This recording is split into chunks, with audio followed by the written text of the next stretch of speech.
Andrew, I will not give you nothing today about Marcus Rashford. Hearing the perspective of a new manager is always interesting, especially after we've heard so much criticism from Rashford's previous coaches. The last 2 seasons have been a major fall from grace.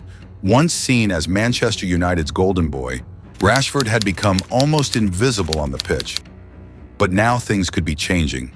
Hans-Dieter Flick is rebuilding Barcelona, and Rashford might become a new version of Rafinha, only faster, sharper, and more unpredictable. This isn't just a comeback story, it's a warning. But the real question is, can Rashford truly make an impact at Barcelona? Or is this just another reckless transfer? Last season, Barcelona weren't just good, they were dominant. They claimed a domestic treble, La Liga, Copa del Rey, and Supercopa de España, and they won those trophies with confidence. Real Madrid? They'd probably want to erase that season from memory. Barca beat them twice in the league with performances that weren't just better. They were ruthless, disciplined, and hungry. The Supercopa was the statement piece. That 5-2 win over Madrid wasn't just a victory, it was a declaration. Barcelona's pressing was sharp, their passing was clean, and Madrid looked one step behind in every area of the game.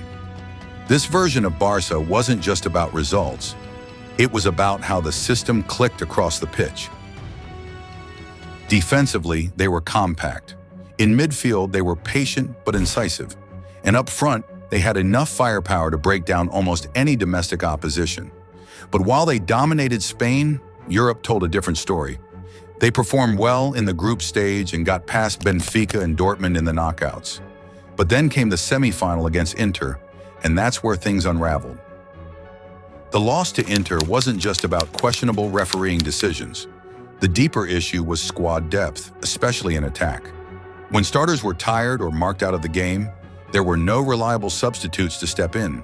In extra time, the team looked exhausted, ideas faded, and the only attacking sub was Ansu Fati, who was completely out of form.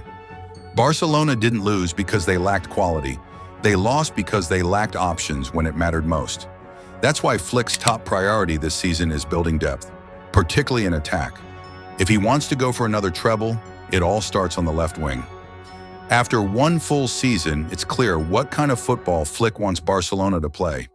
Intense pressing, fast attacks, and a clear tactical identity. Even with domestic success, Flick isn't satisfied.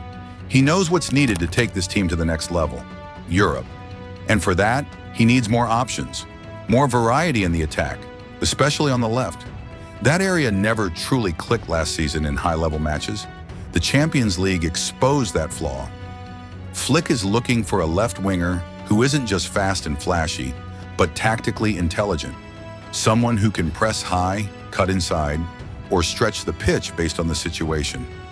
In Flick's system, the left winger is a dynamic weapon that adapts constantly. Last season, Rafinha was more effective on the right. Ansu Fati was inconsistent. Ferran Torres couldn't deliver when it mattered most. That's why Flick wants to evolve this team from just a strong 11 into a complete squad, with quality in every attacking position. And that's where Marcus Rashford comes in. A player who, when you look beyond the headlines, actually fits Flick's system perfectly. From the peak of his powers to a frustrating slump, Rashford has experienced it all, but now he's slowly climbing back. Simply put, Rashford isn't just a winger, he's a system unlocker. Flick's tactics rely on runners, pressing triggers, wide overloads, and off-ball threats. Rashford does all of that naturally. He doesn't need the ball to be dangerous. His positioning alone creates problems. Drop your picks in the comments. Don't forget to like, subscribe, and turn on notifications so you won't miss more awesome football content. See you in the next video.